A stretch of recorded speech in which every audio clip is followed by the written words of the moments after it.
I'm Joseph. And I'm Nick. This is Fish Jelly. Yeah. Welcome back. Thank you.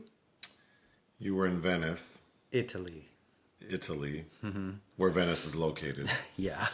And Well, it's funny because telling people in Los Angeles I'm going to Venice, they're like, oh, Venice Beach? No, girl. you returned yesterday. Yes. We can talk about Venice shortly. I was at a wedding yesterday, which I realized as I was leaving that wedding that that's the first gay wedding I've ever been to. Mm-hmm. So there's that. It was a very lovely ceremony. It was obvious the grooms put a lot of effort into personalizing it. Sure. The space they rented, they did a lot of the decorations and a lot of personal touches, a lot of photographs being shown on the screen and family members, friends and family talking. I thought that was really sweet. A lot of, where you go to sign, sign the book. They had pictures of like friends and loved ones who had passed. Mm-hmm. So I thought that was really sweet. But people often ask me, what was my wedding like? And then I didn't have one. Well, we eloped. But, and then of course, why? Well, usually people feel sorry for me, like, oh, that's too bad. And it's like, well, I didn't want a wedding. So. You know what doesn't feel sorry? My pocketbook. Yeah, I think it's sweet. Like, good for people doing what feels good to them. Like, if you want a big wedding and, I guess, that sounds very unappealing to me to have a wedding. But probably what's more unappealing is the money I would have to spend. I think the money, and I think that I have never really liked kind of the inherent performance of a personal life that has to go into events like that. Well, I don't know many people, so I don't know who I would invite that. I mean, it really would end up being a smallish gathering. I don't know. At the time we did get married, I feel like I had more friends from where I'm from than, what. Sure, but even that would be there wouldn't be. It wouldn't be hundreds of people. Right. So to me, it's like, well, so then what? Start inviting people who. And legit, I think both you and I would be like, well, do we want to feed this person? I might have been inclined to have a party maybe, but even then it's like there wouldn't be that many people. I don't know. I think it's cool if people want to do it and they have the money. Of course, yes. I suspect a lot of people who have nice weddings can't afford, they're not paying cash with money they had just lying around. They're putting themselves into some sort of debt. So that to me is not appealing. And at this point in my life, I probably feel more strongly about that, just with how, more aware I am about finances and, it just really seems like an extravagance that does not appeal to me. Well, especially if you don't own a home. Well, yeah. I'm sorry, if you rent an apartment that you're not even happy with and then you spend $60K on a wedding, that feels like, yes. I don't know. That wouldn't be me. But I think that inherently there's also this statement you're making to those who know you, and that it also lends itself as a way to cement the relationship, as in how socially shameful it would be to kind of walk back this commitment to each other after out of hundreds of people and out of this money we've dumped into a day. Which does have some value. I mean, it is a statement. This is a thing that I'm taking very seriously, and it's a demonstration to the quote-unquote world sure. that I'm committed. So I appreciate that. And I have had fun at weddings. But those were usually... Actually, the weddings I've been to where I thought, oh, this was an enjoyable experience, it was obvious that everyone there was, closer. Mm-hmm. Yeah, right? Of course. It was a smaller sort of group. And probably the less lavish weddings were more appealing to me. And like my sister, they kept it very. Oh yeah. They kept it very like true to how they are. And in the city they live. In the city they live in, they went to one of those like Vegas like drive-throughs type chapels, and it was a very quick ceremony. They were dressed more sort of like how they would dress if they go out, and then they had a dinner like directly afterwards. It was all just very sort of easy, and I thought, you know, I guess for me it's just more like two people choosing to get married. Like, I agree. I don't need the performance aspect of it. It's like, okay, y'all got married, so now you're married. That's great. Like, you did it. But I also appreciate the opposite end of the spectrum. It just wouldn't be for me. But that being said, I only brought it up because people always ask me. And there's always, it's kind of like when I'm imagining like when a woman of a particular age gets asked if she has children and she says no, and people feel sorry for her. And it's like, well, maybe that's because she doesn't want children. Like, she's happy about her decision. Right. Like, I'm happy that I didn't go into debt. Well, it's a common saying that the family is for the wedding more than it is for the wedding's the for wedding's the- more for the family than it's for the couple. And based on my upbringing, and I didn't need to do that. So. Well, or you know, if I were rich, then, you know, dropping $150K on a party would be fun, right? Sure, yeah. If I had 20 million and I want to drop 100 on a party, that could be fun. It wouldn't be stressful to me. I can hire someone to just set up this party, and it'd be easy peasy. Just show up, be cute, and have fun. But you're not Blanche. But I'm not that, so it would be very stressful financially, emotionally. Like, you know, the smaller budget you have, the more you have to do on your own and rely on other people. To me, that's stressful. But anyway, you don't watch Dancing with the Stars. No, but I did see that Shangela is on whatever season is coming out. Well, so I was gonna read the people who are on and see if you know who they are. So Shangela's on there, who's a drag race queen and also one of the hosts on We're Here. Charlie D'Amelio, do you know who that is? No. I don't either. Heidi D'Amelio. No. Oh, okay. Charlie is a female, and Heidi is her mother. So the mom and daughter are on. I have no idea who these people are. Selma Blair is on it. Ooh, But she has multiple sclerosis. did she get that under control, or? Interesting. I don't know. Well, I mean, good for her. I guess that means she's in a good place. Wayne Brady. Yes. Teresa Giudice from Real Housewives of New Jersey. Oh, I know that forehead. Yeah. Well, that's more like a 3-head. Cheryl Ladd. Yes. Charlie's Angels, obviously. Daniel Durant. That sounds familiar. I don't know who this is, but I'm reading that he was in a movie called Coda. Oh, yeah. Okay. Jordan Sparks, who I know, she's a pop singer. She won American Idol. Oh, I just saw her there was some premiere at AMC, and I was at a screening, and she was there. And she looked fantastic. She's beautiful. Vinny Guadagnino, Vinny from Jersey Shore. Oh, okay. Gabby Windy, I have no idea who that is. Jason Lewis, apparently he played a character on Sex and the City. I don't know who that is. Jesse James Decker, I don't know who that is. Trevor Donovan, I don't know who that is. Sam Champion, I don't know who that is. And Joseph Baina, who apparently is Arnold Schwarzenegger's son, I think. Oh, okay. I don't know who that is. But anyway. Well, why not? Why not use those connections? Okay, you want to talk about Ulrich Seidl?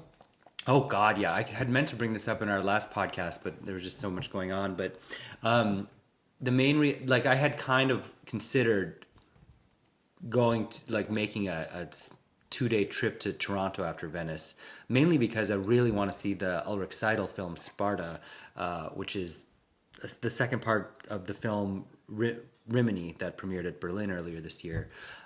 It was this long gestating, years-long project that he broke up into 2 films, and it's playing in competition in San Sebastian later this month. But Toronto, which I was shocked at, had scheduled it for in their contemporary world cinema section, and there has been over the past couple weeks a lot of weird things coming out about the production of this part of the film, which is about one of the brothers that is a pedophile.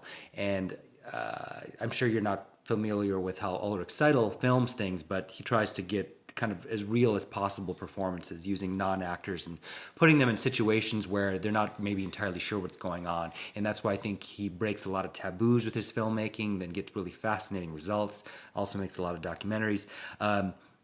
But he used children, of course, and the parents of the children in this small town in Romania weren't entirely sure what that pedophilia was, what the film was about. So, and this shot a couple of years ago, and there's all these children that have come forward and have been interviewed about all these apparently really inappropriate things, not sexual, because there's no sexual moments with kids being featured in the film, to my knowledge or understanding, but kids that really weren't entirely sure what was going on and were put in upsetting situations, right? Okay.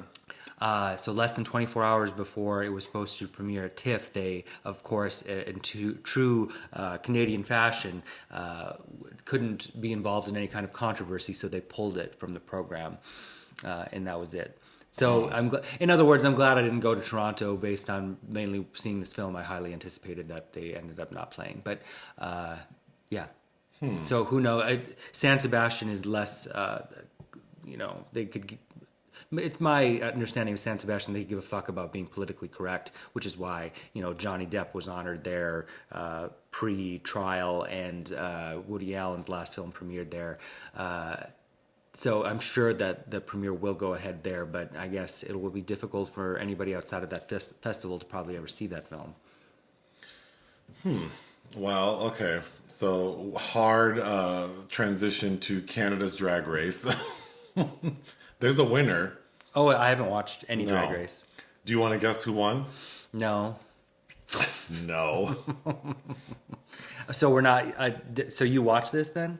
Yeah, I finished it. Oh, so then I'm not watching it. Unless you want to. Oh, you're not going to go back and watch Canada? No, I didn't care for it. Oh, then I'm not going to watch it ever. So, can you guess, or do you have thoughts on who might have been in the top? No. Because I think by the time I stopped watching, all the people I really liked were gone anyway. Well, so the top... Please tell me that Jada Hudson did not win. The top four were Kimmy Couture. Okay, who's that again? The trans woman. I need more. Asian... Oh, yes, okay. Miss Fiercelicious. Ick! Oh my god, top four? Jada Hudson. And Giselle Lullaby. Please tell me Giselle won out of them.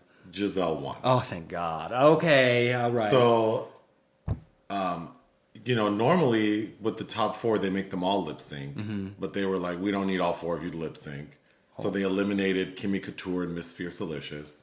Okay. So it was between Giselle Lullaby and Jada Hudson. You're kidding me. Jada got to number 2. And when they described her drag, because every time you get to the finale, all the judges say all the kind words for each.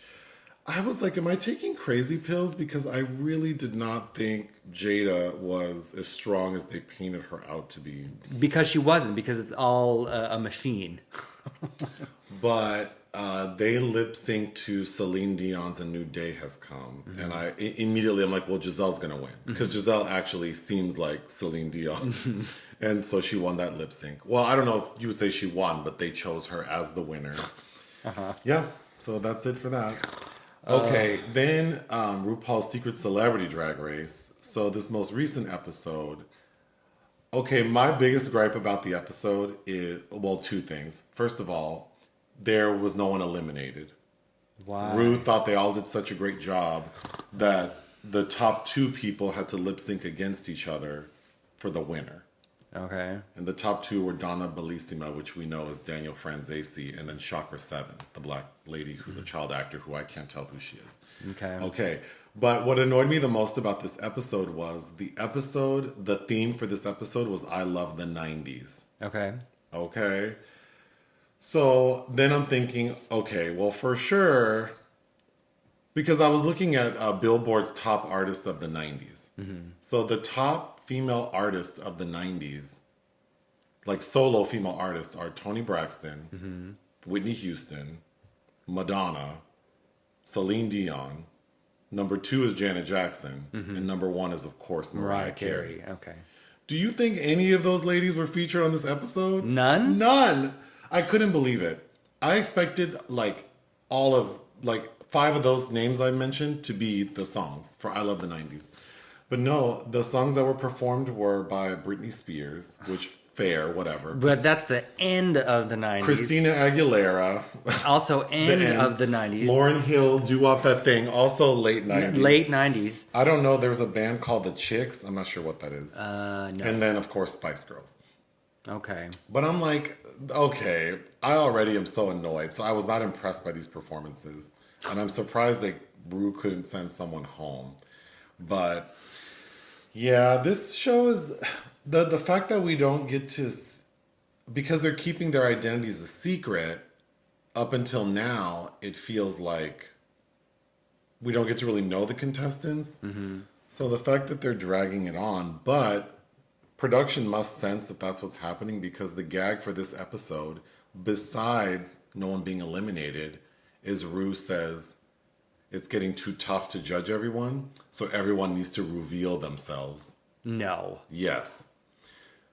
And then the episode ends. So of course, next episode it will start with everyone revealing themselves. I think I saw a headline about Leah Michele. Is she one of them? Oh, okay. I don't know. I just happened to see a headline about it, but I'd be so. Who would she be? so wait, since I've been Because the only girl left is Chakra 7, and she's black. The other 4 are men. since I've been gone, weren't there 2 episodes since I've been gone? Yeah, the last one, the person who was eliminated. Who was that? We talked about. I left after Taylor Dane.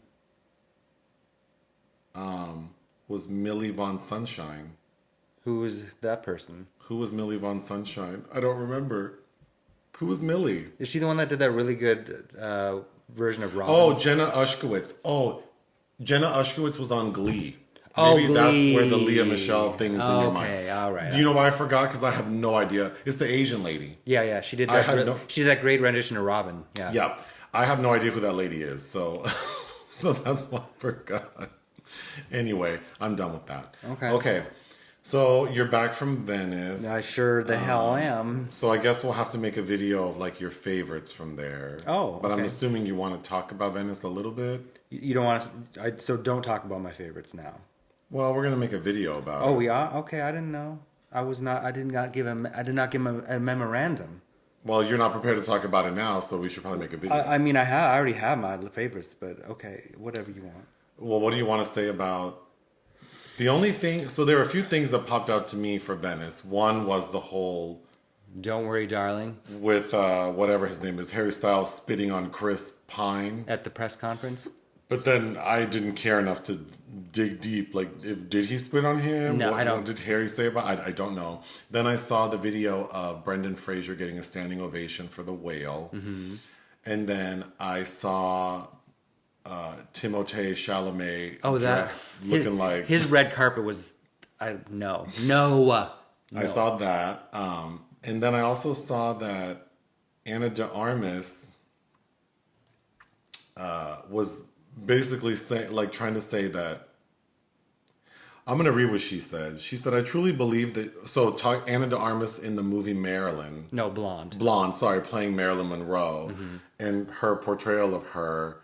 And she says, I truly believe that she was very close to us. She was with us. She was all I thought about. She was all I dreamt about. She was all I could talk about. She was with me, and it was beautiful. I think she was happy. She would have also thrown things off the wall sometimes and get mad if she didn't like something. Maybe this sounds very mystical, but it is true. We all felt it. So it's basically saying like the spirit of Marilyn was on set.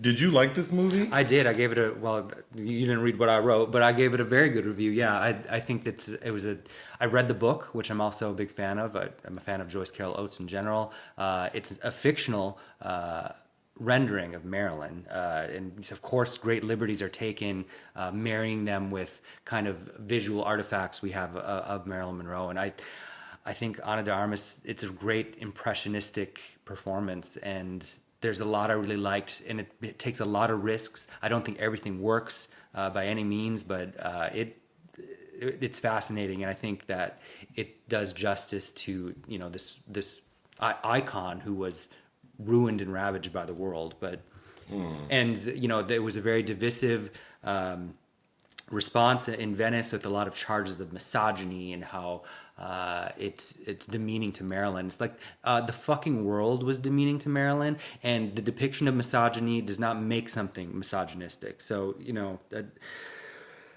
like many things and many reactions to the other things in Venice and elsewhere, it's just it feels like it's getting impossible to be able to talk about something without charges of that representing the very thing that it's criticizing. But anyway. So The Whale, Brendan Fraser plays a 600-pound gay man. Yeah.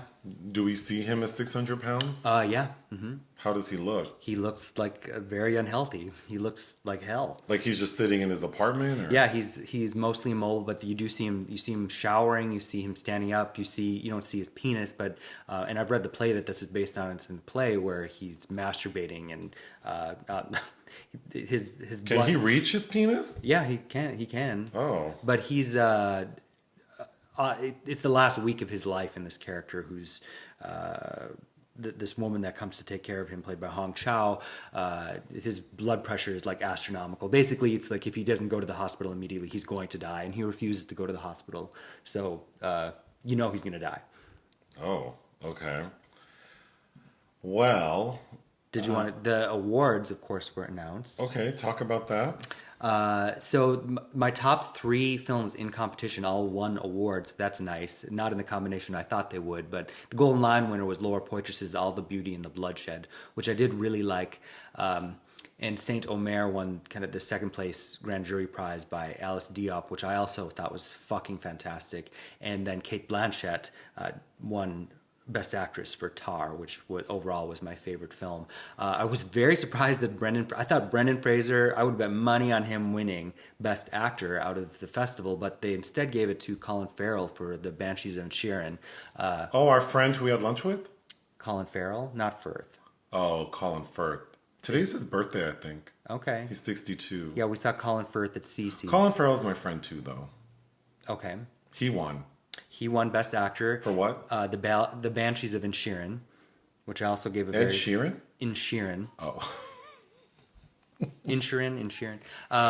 Co-starring Brendan Gleeson, which is a very kind of amusing film set in the 1920s Ireland about this bromance that goes horribly awry basically when Brendan Gleeson decides like you're wasting my time, I don't want to see you anymore, and his very crushed counterpart is trying in vain to get his attention again, to the point where Brendan Gleeson says, the next time you try to talk to me and every time after that I'm going to cut off a finger until you realize that I'm serious. And so then it becomes kind of a horror film, but that won Best Screenplay and Best Actor, which was shocking, but it played very well. I went in dreading having to watch it because I disliked the 3 Billboards Outside Ebbing, Missouri so much, which won fucking Best Picture in the U.S. in 2017.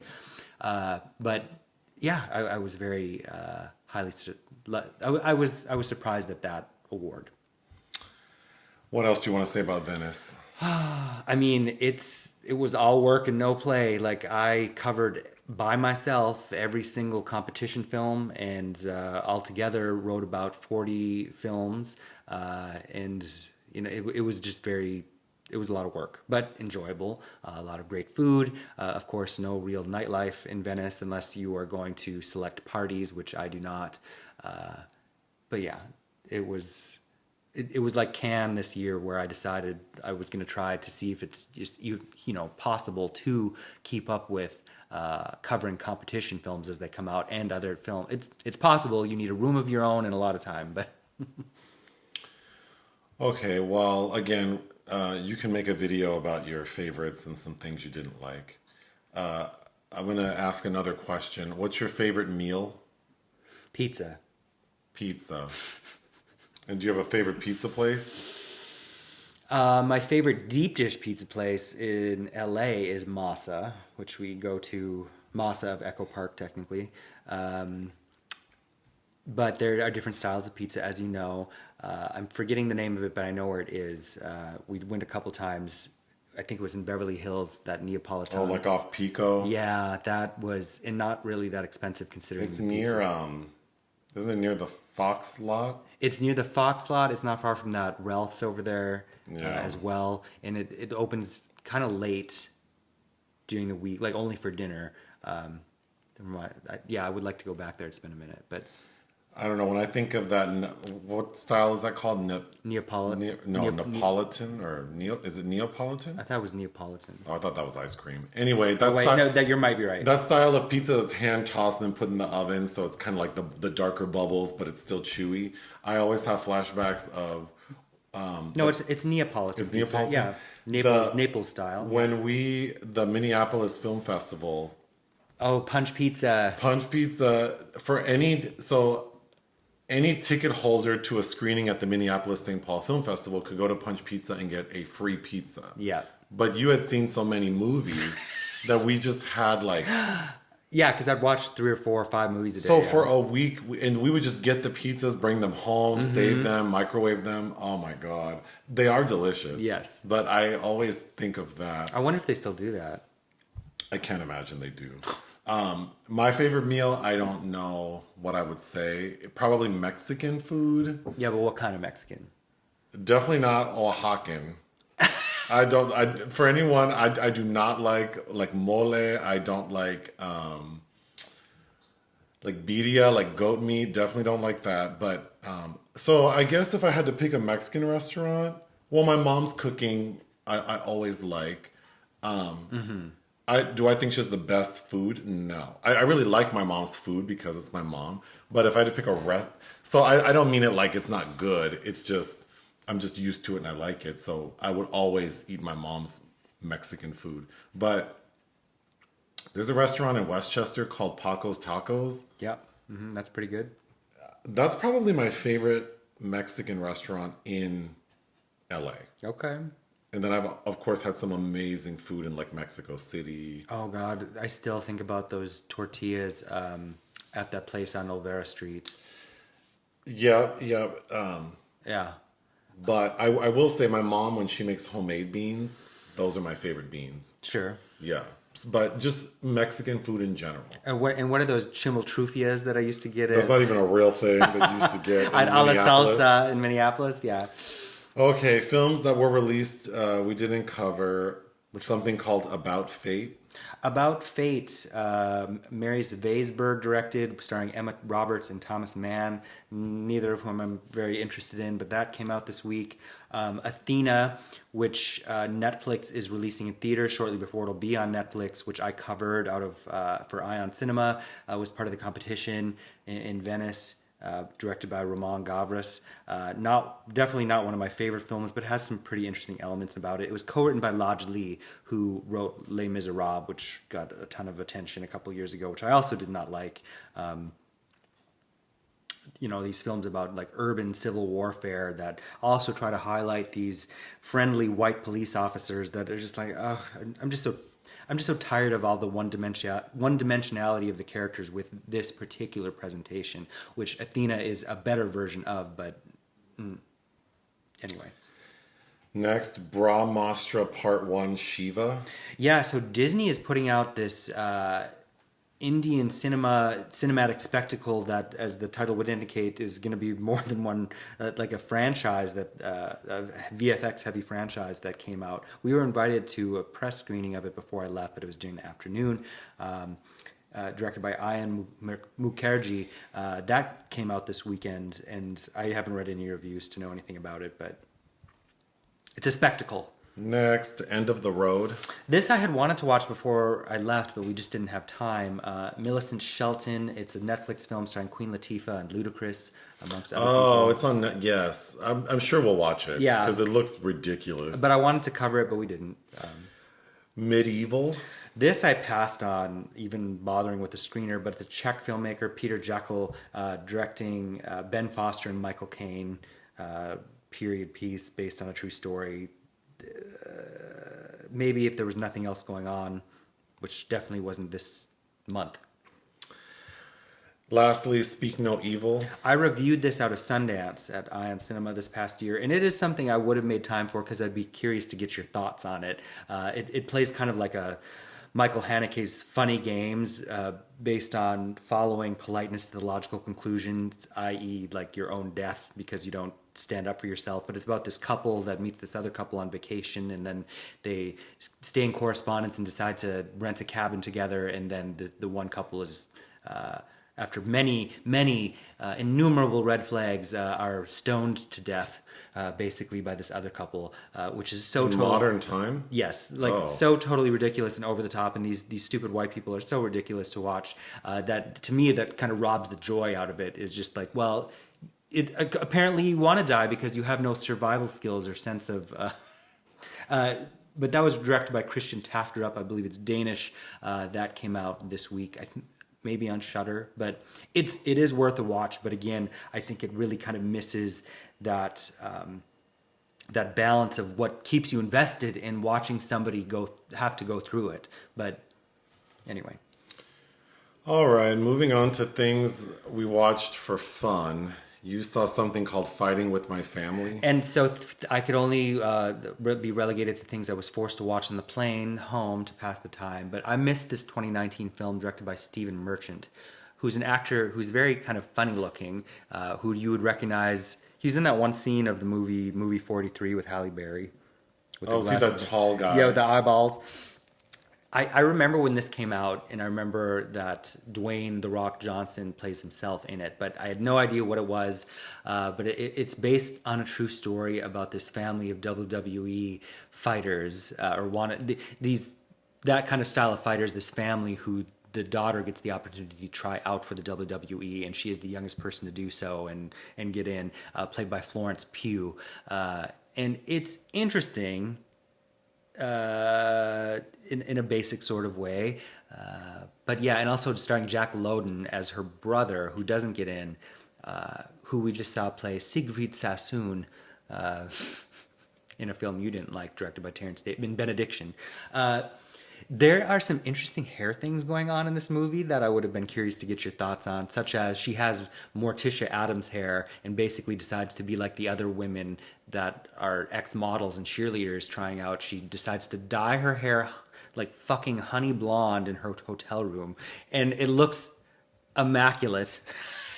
But she says So she went from black to blonde. She says she did it overnight in her hotel room with box color, and you would not believe the lies that movie is trying to tell us. But there's no way. Okay, next. I also watched a film called Four, because I didn't realize that this Austrian filmmaker Marie Kreutzer had directed a TV film this year that was on a Austrian air or whatever. So it's like, oh great, because I'll never have an opportunity to see this. Marie Kreutzer had one of my favorite films out of Cannes this year. It was called Corsage, starring Vicky Krieps. But she had this kind of criminal detective film called Four, which has some really interesting things, and this gay couple moving to a small town, which also has like an interesting secret tied into their relationship to this town, and an actress from Corsage that I quite liked in it called Regina Frisch, who's playing this kind of bitchy detective. But yeah, that was enjoyable enough for a TV film. Okay, so I watched the first 6 episodes of Mike on Hulu. It's the Mike Tyson story. Oh, okay, yeah. When I tell you that thing is nearly perfect, and I cried every episode, and the episodes are not even 30 minutes long. Okay. It's like the perfect thing. It's so good. It is so, so good. And then I don't think I've shared this story, but I have had the occasion to be around Mike Tyson a lot. And I've been to his house many times in Las Vegas because I had a friend who went on a few dates with him. And so for a period of time, we got to... A lady friend. A lady friend, yes. Mm-hmm. And so for a period of time, we got to visit the house that he had on Tamiyasu, which is next to Wayne Newton's compound, Shenandoah. But of course, a beautiful home. That's where that tiger was. And it, and the... Mm-hmm. You can Google pictures of the house with the big room with all the TV monitors and all the things. And then he used to get his hair cut at the same place I would get my hair cut. So I would see him there all the time. So it's just he's such a huge popular figure. Like in the late 80s and early 90s, he was so popular. With a lot of, terrible kind of news coverage about And then him too, all the bad things that happened, of course, culminating with him being convicted of raping, oh gosh, no, I just forgot her name. No, it's like Diana, he wasn't, she just accused him of... He was convicted. That's what he went to prison for like 7 years for. No, but what's her face? I'm talking about the beauty pageant lady who accused him of rape. So that's really where things sort of hit a low. But so far, episode 7 comes out this coming week, but episode 6 sort of ends with him talking about like his time in prison and him starting to, like, him becoming Muslim, I believe. But oh my God, the actor playing Mike is so good, and the mannerisms, because Mike is his voice, he has that famous sort of like higher pitched, like lispy voice, and then his mannerisms are very fey. Like if you talk to him, he does move his hands a lot in a very delicate way, and he seems very delicate, and he's not very tall. Like we're the same height, but he's built like a bulldog. Like he's super, super muscular. And then it's very intimidating being in front of him because he just looks like a beast. And then, of course, that tattoo on his face. But he's such a magnetic presence, and what a huge career. Is Robin Givens featured? So I was going to say so I said it's nearly perfect because I think the weakest part of what I've seen so far is the actor playing Robin Givens. Oh. And I'm sure you know who she is. But I thought she is my least favorite. Well, Who's the woman? Do you know the actor playing Mike? Trevante Rhodes? No. From Moonlight? That's him? And Bird Box? Oh, yeah. He is fantastic. He is so good. Who's the lady playing the beauty pageant? Oh, Desiree Washington. Yes. I really like how they handled that, because it seems like it's coming from like, I don't know. It's telling it from like, it seems like it's just stating the facts and trying to be objective. And then Grace Zabriskie is in it. Who's that? She plays Camille, that old white lady from Twin Peaks.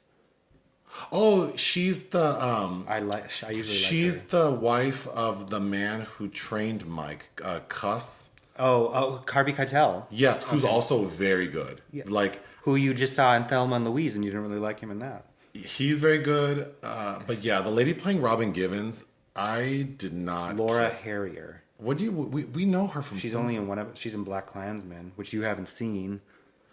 I recognized her. Oh, you watched Hollywood. Oh, that's what I recognized her from. Where she plays. Yes, that's right. She's in that Ryan Murphy show, which I did not watch. Yeah, but aside from her, she's also in the remake of White Man Can't Jump coming up. Anyway, I would highly, highly recommend it. I'm absolutely finishing it. I would rewatch all the episodes. It's just, it also feels like, I often complain about films or shows not capturing like the grandeur of something or the opulence. I feel like this does. Oh, remember I saw him when we lived over in South Bay at that Vaughn's. Mike? Yeah, Mike Tyson. He's just chilling out the customer service. Because his weed dispensary thing, I think, is like the headquarters or something, is like and it's in South Bay. Yeah. Yeah, but it's so easy to forget. Like, he was so huge. And I think the show does a good job of showing like where he came from, how he got to where he is, how despicable Don King is. Like, just fascinating. But moving on. So I watched Scary Movie 2 and Scary Movie 5. Okay. Because we had watched 3 and 4, and then I rewatched 1 a few weeks ago. But I keep forgetting, like, those movies are really funny. I think they're so funny. That's all I want to say. Okay. I feel like every few years I'm going to have to rewatch all the scary movies. I think they all have a couple moments. I don't know, like, cohesively if... They don't age well because, of course, each film is referencing cinematic references from that period. Yes. So it's like watching Scary Movie 5 from 2013 or 14, I believe. Some of those references I didn't know. Like, I'd really have to research, like, what are they talking about? Right. But overall, I think it's really funny, and they get some pretty cool people. I mean, I still think the first haunted house is better than the scary movie movies, where what's his name is having sex with that doll. I don't know. I was laughing my ass off. I mean, I think it was Scary Movie 5 where I was like sitting on the couch by myself, half drunken, but I was still. I was very amused. Mm-hmm. Anyway, okay, so there's a movie called Is It Just Me? It's a 2010 film that I watched, and you might recall me talking about this because the movie was so bad that I Googled it, and then a friend of ours, when I Googled the movie, his name and picture came up as being part of the film. Mm-hmm. But we found out that it's not him. There's someone who has the same name as him who's like a working actor. But anyway, the reason I wanted to bring this movie up is because it was so bad. I was trying to read like who did it, and it's directed by someone named J.C. Calciano. Mm-hmm. And then this person, J.C. Calciano, who wrote and directed it, he was head of production for Tom Cruise's production company, as well as he ran Melanie Griffith's like production company. Mm-hmm. So, you know, seemingly like has some chutzpah. And then there's a quote about him talking about the film, saying that he wanted to follow the formula of a 21st century romantic comedy that would be entertaining to all viewers, regardless of the main character's sexual orientation. It was also based on the desire to pull from his own 11-plus year committed relationship to his partner that would highlight some of the lessons learned that he felt were worth sharing by expressing insights into the connections between that affect this is a grammar issue, each other's lives, while focusing on the positive aspects of gay relationships. Like just blah, blah, blah. So of course I'm like, oh, this is going to be well thought out. And child, this movie was terrible. It felt like, first of all, it feels like a gay film that was made, like a gay indie film from the late 90s. So to find out it was released in 2010, I don't know if they shot it in like 10 years prior. It's terrible. It's not even worth going through the story, but the lead actor is so pathetic and so unlikable. And it's supposed to be about him. It's one of those movies where like he's on like gay.com chatting with, or like Manhunt or something, mm-hmm. one of those websites back then, chatting with some guy. And they basically fall in love overnight chatting. And then when he closes his laptop, before he does so, he realizes that he was logged in mm-hmm. under his roommate. Like his roommate was using his laptop and left himself logged in. Okay.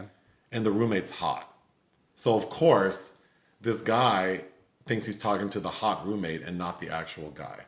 Although I could argue both of them are equally as attractive, so it's stupid. Also, the blah, blah, blah. It's one of those stories where now this character has to try to reveal the truth. Mm-hmm. And of course, when he does, it goes poorly, but then in the end, it's resolved. It's on, I believe, Tubi. That's where I watched it, maybe. Okay. It's so bad that I would recommend it just for a laugh. God. Also, it felt nostalgic because it's set in West Hollywood, so a lot of the old haunts that I remember from back in the day are still there. Mm-hmm. So it's kind of fun for that. But yeah, I thought that was fun to mention. Then I watched a movie called Trade, which you walked in on me watching.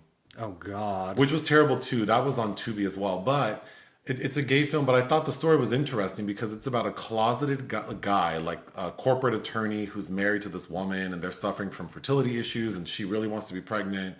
He is closeted. He meets a male sex worker and strikes up a relationship. Mm-hmm. And basically says, I cannot be gay because my entire world will crumble. Like I'm part of this conservative world. And this sex worker, so the lawyer is white, the sex worker is black. The sex worker says, well, I know one way you can get around this if you become like a trans hooker. And you saw part of it. Like he becomes like a hooker. And mm-hmm. that's how he satisfies his...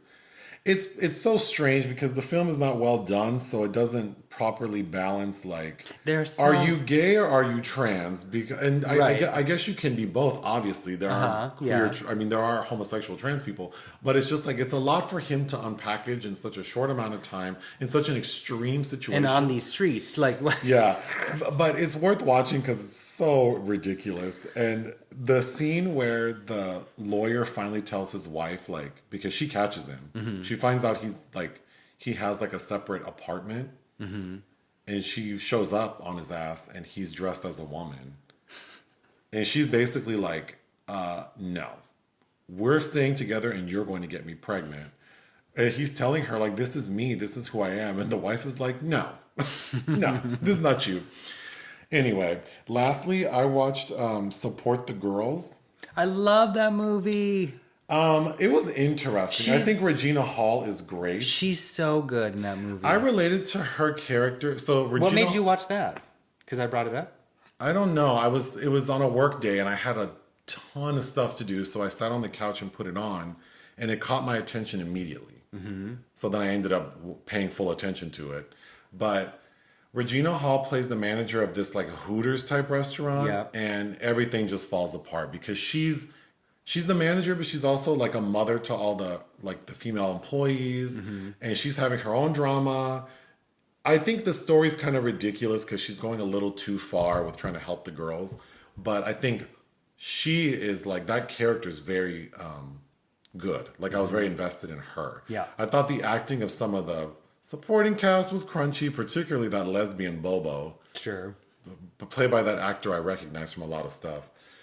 But I really liked her character.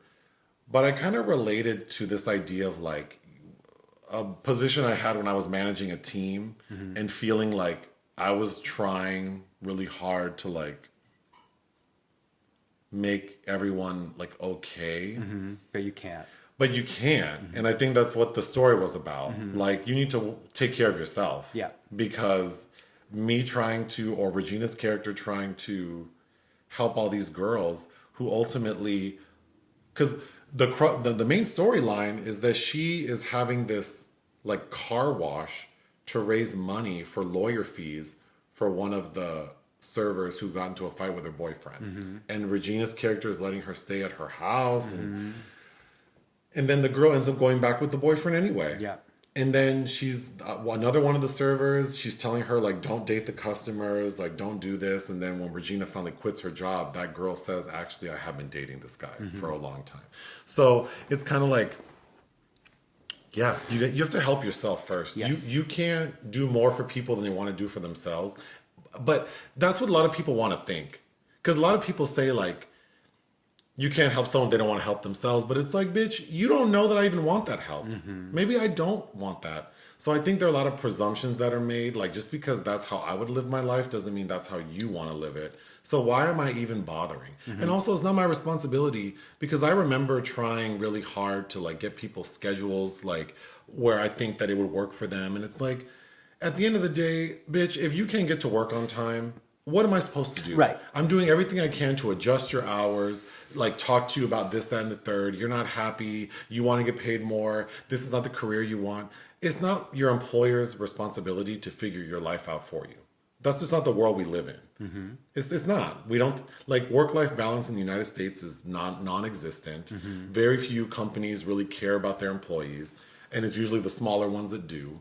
So, yeah, I thought that film, Support the Girls, does a really good job of... That was actually my top 10 favorite films that year. It did a really good job of sort of exploring this idea of, like, you know, really at the end of the day, we all need to figure our own shit out. And your job cannot be so many... I've just had so many people, like, bring that shit to work. And it's like, what do you want your employer to do for you with your 3-hour commute? You knew what your job was when you interviewed. Like, you drove there. You knew it was going to be a shitty commute. You knew that your kids have to go to school at 7 in the morning, but then you took a job where you have to start at 7:30. So you know every day is going to be a struggle. It just, like at some point, the onus should be on the individual. Yeah, of course. Right?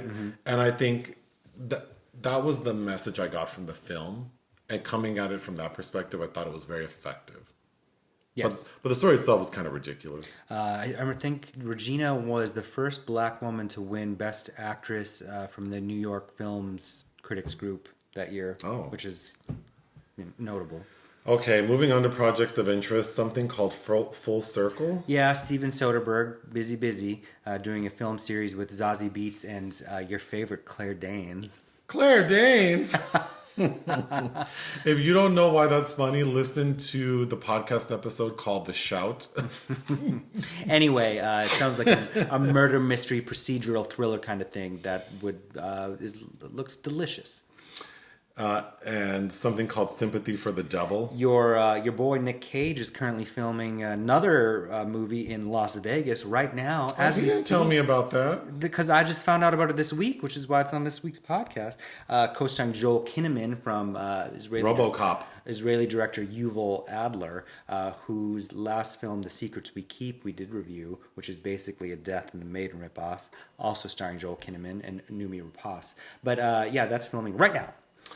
Unfortunately, there is an entry in the obituary section. Okay, let me just say... The Queen done died. The Queen Elizabeth, his ding dong, the witch is dead. I had left a screening in Venice. I think it was the documentary about Bonnie Timmerman, because Sigourney Weaver's featured in it, so I had to see it. And I won't say her name because she's a fairly notable film critic, but I walked outside onto the square, and I'm like, oh, hey. And she's like... She had this really... like big smile on her face, and she's like, well, the Queen died. And then we both just started cackling. Can I tell you what I thought? I just posted a video on my Instagram of some a younger black lady crying, mm-hmm. and her friend is... So the video starts with the friend telling this woman on camera, the Queen died, and then the lady starts crying, and she's like, Beyonce? And she starts naming all the black divas. Mm-hmm. Like, she goes, Beyonce? No, she goes, Queen Latifah? Beyonce. Janet? Diana Ross. Tracy Ellis Ross? Toni Braxton. She's naming all the black divas. And then she goes, the lady, her friend off camera goes, the Queen of England? And then the girl goes, Adele? And then she's like, well, who are they talking about? That's how I felt. Like, first of all, that lady was old as hell. Like, well, and I was cackling when I heard it because, like, leading up to her death, there were all these news stories, like the Queen's in health. It's like, this bitch is 96. And all I could think of as soon after news broke that she died, it's like, God, are they all gonna live that long? Like, how long do we have to live with this fucking family of people that contribute nothing, add nothing, but the country they're from allows them to hold this title and live in a life of fucking luxury? For what? For why? I'm not British. I don't know much about the monarch to say anything other than I don't really care. They contribute nothing to government operations. But aside from that, my feelings about death are very black and white, and I think it's really odd to me when people mourn the death of people who lived a very long life. Like, why are you crying about someone who was damn near 100? Well, how long would that person needed to have lived for you to not react this way? Well, like, how many people need to die? How much? What's the legacy now of Charles? It's like nothing, because they don't. It's these rich fucking white people that have nothing to do, and look what happens when we actually learn about what they're really up to and things that they do and the dirt that they get up to. I don't know enough, except that it just seems like, I'm sure for many people around the world, and certainly in the UK, the royal family has some value and some sentiment, right? So, sure. Nostalgia is death. I just think it's more like everyone posting all these things as if they have this connection to the Queen. It's kind of funny to me. Like, okay, whatever. It just seems like nowadays, anytime someone dies, every celebrity's posting a picture they have of them with them, and everyone has an anecdote about the person, and I'm not saying I don't give a fuck about the Queen of England, but I mean, I really could care less, and I don't.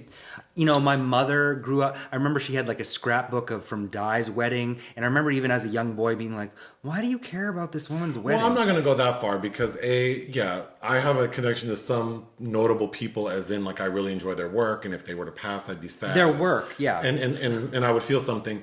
And there are people I don't know who die every second of the day, and it's like I don't care about them either because I don't know them. I think that's how I feel about the Queen of England. I don't know that lady.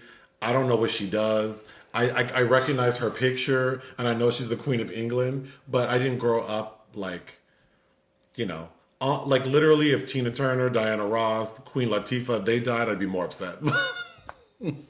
Or when they died. That family has more in common with their colonialist past than they do with anyone in today's real world. So I just the reverence I just don't understand. I wasn't trying to get this nasty about the Queen. I just think that I don't think it's nasty. I was kind of shocked at like people's reaction to it. It kind of surprised me. It's just like the movie we're about to discuss that you chose, where it's like all these people are like, protect the Queen. Why? Why are we protecting our captors? I don't understand. I just, yeah, I think in particular in the past 2 days or 3 days, whatever, how long it's been, like seeing people's response on social media, it just seems really odd. Like did you really feel that way about the Queen of England? Like, okay. All right, we have to pause for 1 second.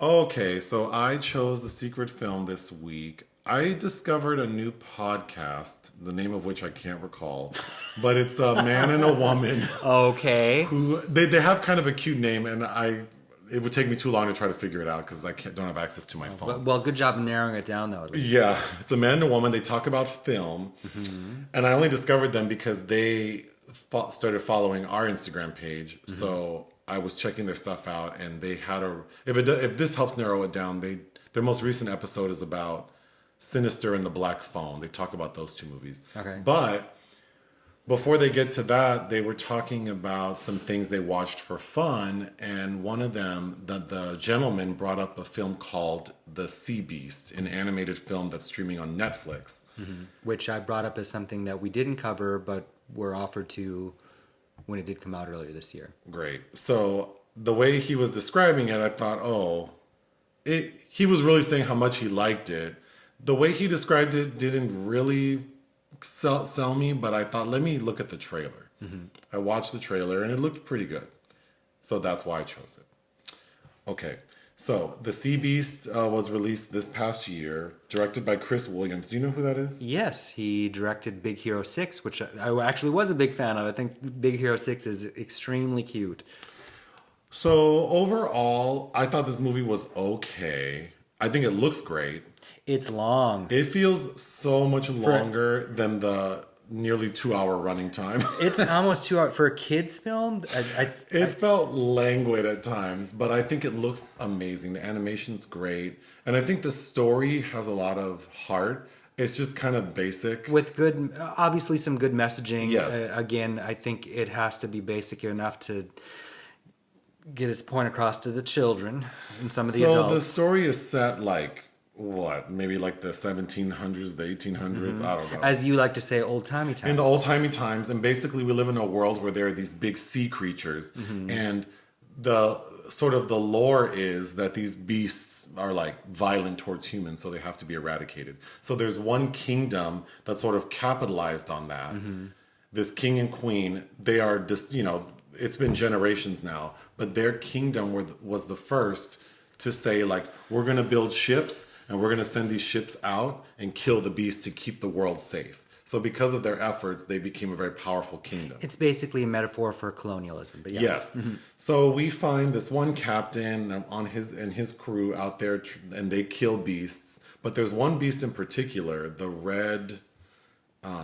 What is it called? The red. This red beast. The red bustler? The red bluster. Bluster. Which is such a horrible name. And it looks like a little, or it's big, but it's like this red, it's a cute little creature, but it's big. It looks kind of like a snake cat. It looks like a snake cat, actually, yeah. This is like the prime beast. Mm-hmm. That, like, if they can kill this, it's like... Like Moby Dick. Yes.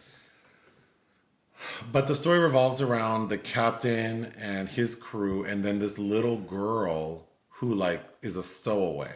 Well, and also the little boy that's saved at the beginning, Jacob, who ends up being Carl Urban as an adult, who's basically the protege for the actor. Yeah. Or for the captain, voiced by Jerry But the Harris. little girl's important because her parents were hunters. That's what they call the people who go after these beasts. They died. So she's an orphan. But she's a stowaway on this boat. And to make a long story short, she sort of realizes, but before anyone else does, that all of the stories that were told about these beasts as being like savages and monsters is not true. Like, these beasts were where they're supposed to be, in the water, and we went after them. There's actually a quote where she says, what if they aren't as bad as they say? The sea is their home. We went after them. Mm-hmm. So then we realized that the red bluster is actually like a kind creature, and it helps her and Jacob. Mm-hmm. And in the end, they go back to the red bluster does get captured by some other hunters and brought back to, or by the captain of the boat. By Captain Crow. And brought back to the king and queen. And in the last minute before they kill it, the little girl gives this impassioned speech about how what we thought was true were lies perpetuated by the monarch. Mm-hmm. And then, of course, all the kingdom is like, yay, believe the girl. We're going to end this. We're no longer going to hunt the beast. The end. Mm-hmm. Yeah. My first note is I thought this movie was kind of violent for a kid's movie. It is. Well, I mean, it doesn't bother me, but again, like, people are so goddamn sensitive about everything now. It's like, I'm surprised that there weren't charges of terrifying children lobbed against this film, but also, the beasts don't, like, they're these huge creatures, like almost like dinosaurs, except for the red bluster that looks like a toy. Mm-hmm. But the other ones look like dinosaurs. The other things are like Pacific Rim type. Well, shit. Or like the cartoon equivalent of Ray Harryhausen's like Mysterious Island. Oh, well, I wrote, like, they don't seem that impenetrable. Like, the humans are throwing like knives at them and it kills them. Well, if you get it in that soft spot. Yeah, but these knives are like what, 8 inches long? Right. And these creatures are like as big as like dinosaurs. I know, but you can't make it too bloody. Well, and then they're shooting like bows and arrows at them. And one of the creatures looks like it has like rhinoceros skin. Mm-hmm. And then the bow just goes right through it. And then the Captain Crow, he kills one of them right away by like stabbing it in the neck. But he's holding like a little knife. Mm-hmm. I'm like, there's no way that creature's skin is not thicker than that knife. This is true. Like, what organ did he hit to kill this thing?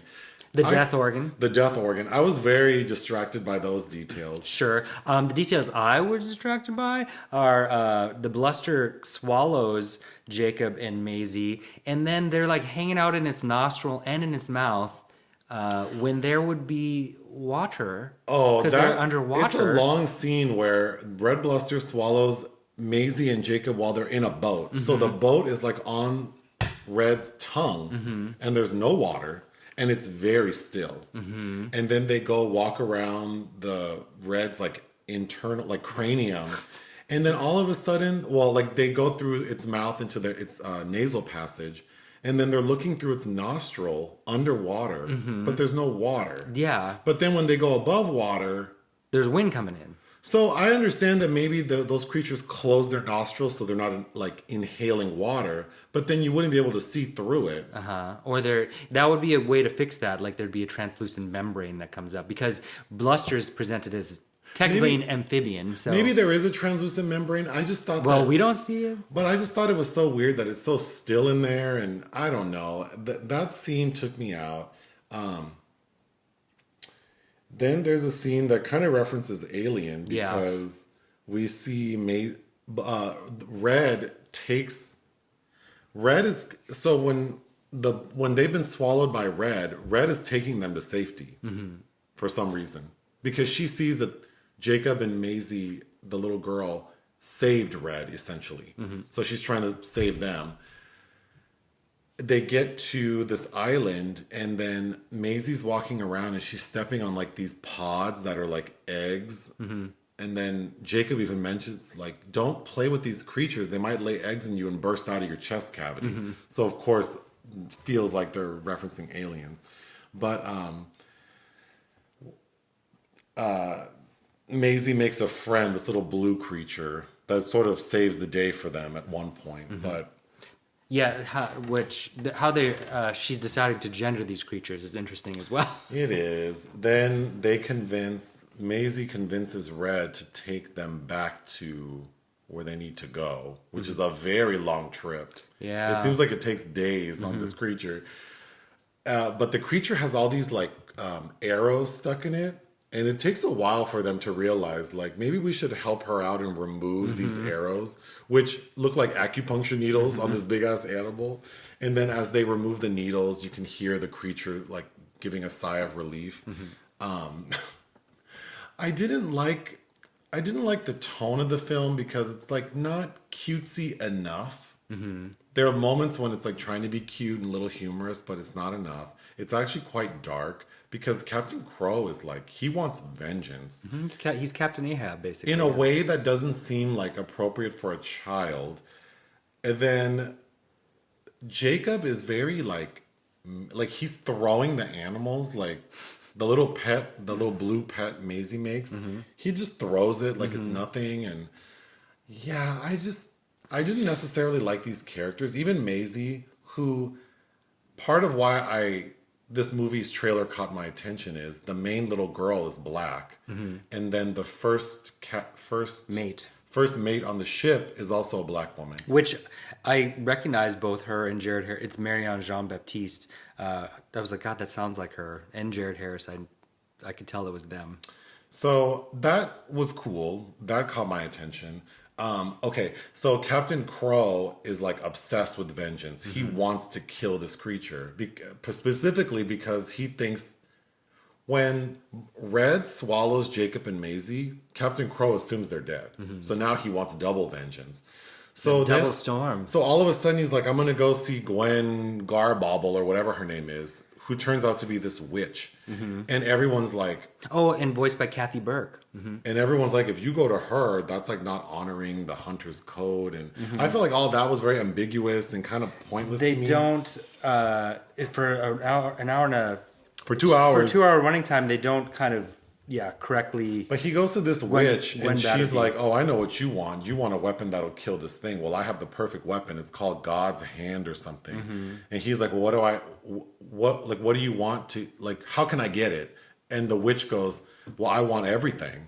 Yeah. And I'm like, what does the captain have that she wants? And they never even say this needs to be like Ursula, the sea witch, wants. Right. What exactly do you think you're getting from this? My only other note is that in the end, when the king and queen are confronted about their sort of lies or perpetuating these lies, they kind of run away and then we never see what happens to them. So I feel like the story feels... I'm not going to say it's half-baked. It just doesn't feel, for as long as it is and for how well done the production of it is, it just feels very thin on the story, very obvious. And I wasn't super satisfied at the end. I just thought it looked really cool. And of course the messaging. I feel like I've watched other animated films like this with a similar-ish message that made me emotional. Actually quite easily. And in this one I didn't feel, partially because I think like what's happening to the other beasts, we don't get any context. Like we see several other beasts being attacked and killed and it's like nothing. And then Red, they don't really... she's really not in harm until the very end when they've injected her with this poison, but then they don't give her enough to kill her because they want to take her to the king and queen. And then right when they're about to kill her, that's when the little girl gives her speech. So I never felt like... I didn't really... Well, it's just, I think there are other ways that they could have made this more meaningful. Like, even Jacob tells the little girl at one point, like, he's going to drop her off wherever she needs to go and she's going to live a long, happy life or something. It's like this orphan black girl and whatever you're in without your help. I think we should have spent more time with Jacob and Maisie with Red and sort of learning her life and what she goes through. And like there should have been, because even after Like, does Red have a family? You know? Yes, something like that. But even after Red helps Jacob and Maisie, Jacob is still not helping her. Mm-hmm. He turns on her very quickly. So I didn't like the Jacob character. It isn't until the very, very end that he stands up for Red and says, like, we need to stop the fighting. I just feel like the arc was very, like, flat and then all of a sudden abrupt. Mm-hmm. Yeah, I would agree. So I don't think the storytelling was the best, but high production. It looks great. I'd be curious to know if kids like it, because the action is not the action actually feels pretty. It's good. When we get the action sequences, it almost feels like a Pacific Rim type movie, which I like. But then it's sparse in between like these languid scenes of just. I don't know, just like they're hanging out. Mm-hmm. Yeah, basically. That's all I have for this movie. What are you reading?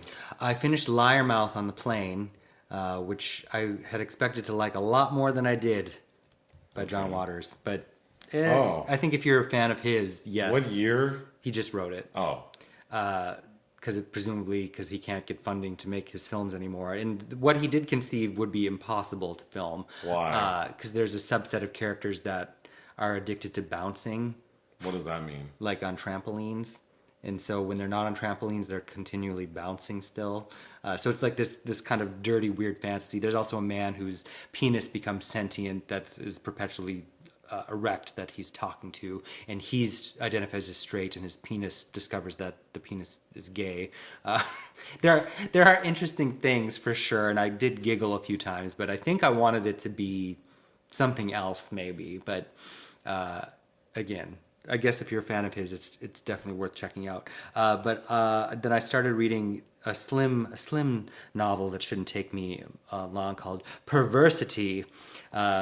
Written by Francois Carco, a French author, and I've had it for a while, notably because this version was translated by Jean Rhys, who's a fantastic British author, who's probably best known for Wide Sargasso Sea, which is a follow-up to Jane Eyre, Charlotte Bronte's Jane Eyre. But Perversity, I'll just read you the front line of the back. A prostitute, her pimp, and her brother are locked in an unholy triangle of terror. In Perversity, Francois Carco's stunning and sordid story set in the slums of Paris. And I don't know if you can see the hooker on the cover in the illustration of her face. She looks like Tim Curry. Yeah. So it's everything that I want right now. Oh, you know what else I watched that I forgot that saying Tim Curry's name made me think of? I watched Jackie's Back. Again. Isn't there a Jackie's Washington Day now? Well, in the movie, there's a Jackie Washington Day. But wait, didn't Jennifer Lewis just got her she got star. her star on the Hollywood Walk of Fame, I think, on Jackie Washington Day. That's in the movie. But Entendre. That movie is funny. It is funny. And it's the only time I think Jennifer Lewis is palatable when she's like sprinkled into shit. Mm-hmm. But she's a star of this movie, and it works so well because there are so many people. If you don't know about Jackie's Back, look it up and look at all of the people who are. Oh yeah, what was that? 1999? What year was that? I don't know. Early 2000s. Sure, around that time, but. And I think it's a television film, technically. Is it? That's what I thought I remember. Oh, it's so good. Yes, and Tim Curry is this man that's interviewing Jennifer Lewis playing Jackie, who's this Jackie star, Washington, who's about to make a comeback. But we have to do an episode about this movie because there are so many details to this. Like, whoever directed this did such a good job. Isn't it Robert Evans?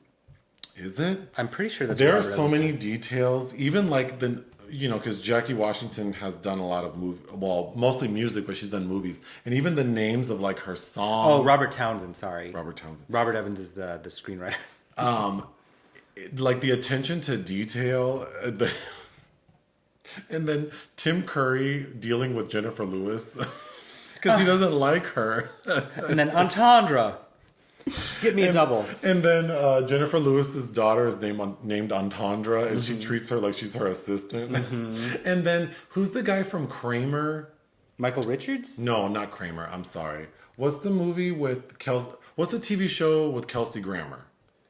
Are you talking about the guy that Niles? David Hyde Pierce. David Hyde Pierce. David Hyde Pierce. So Jackie's back. The story is all culminating with like her big comeback and her like this big performance she's gonna have. So it all culminates with that performance, but it all goes to hell because she doesn't have any money to pay the people, and they all want to go on strike. And David Hyde Pierce is like this last minute piano player replacement, but he's deaf. That's right, yeah. But you have Dolly and Rosie and Liza and Bette Betty, Midler, Bette Midler, Diane Carroll, Penny Marshall and Cameron Manheim and Chris Rock. Oh, Penny Marshall has the funniest line in the movie because all of these super famous people who are in the film, they're all being interviewed about like Jackie Washington's comeback. And Penny Marshall says, "Comeback? Don't you have to have been somewhere to then come back from it?" But the way she says it in her dry like manner is so... Don't you have to have been somewhere to come back to? Oh, God. I actually, I feel like I should add Jackie's Back to like my favorites list. Because I could watch this movie on a regular basis. And it is 1999 and it was for television, but yeah. Do you have anything else for us? No. Okay. Bye.